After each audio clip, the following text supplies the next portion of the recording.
మనం తయారు చేసే ప్రతి మెడిసిను, మనం కంపెనీలో తయారు చేసే ప్రతి మెడిసిను రేపొద్దున మీ తాతయ్యో, మీ అమ్మమ్మో, మీ నాన్నో, మీ అమ్మో యేసుకుంటారు కాబట్టి so you have to manufacture the quality medicine.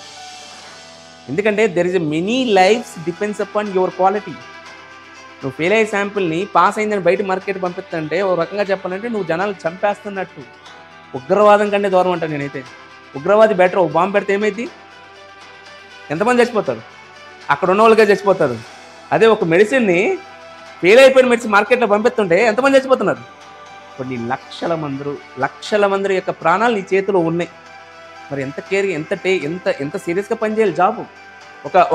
ఒక ప్రాజెక్ట్ డెవలప్ చేసేటప్పుడు, ఒక సాఫ్ట్వేర్ డెవలప్ చేసేటప్పుడు, ఏదైనా ఒక R&D చేసేటప్పుడు అది కనుక సరిగ్గా తెయ్యకపోతే జనాల ప్రాణాలు బావు.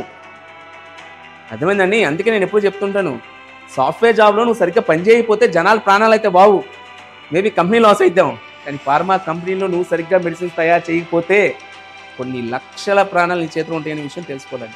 అందుకే నువ్వు సీరియస్గా నేర్చుకోవాలి. ఆ ఫీల్డ్ మీద నీకే ఉండాలి, ప్యాషన్ ఉండాలి, వర్క్ చేయాలి అని. దట్స్ వెరీ ఇంపార్టెంట్ అండి.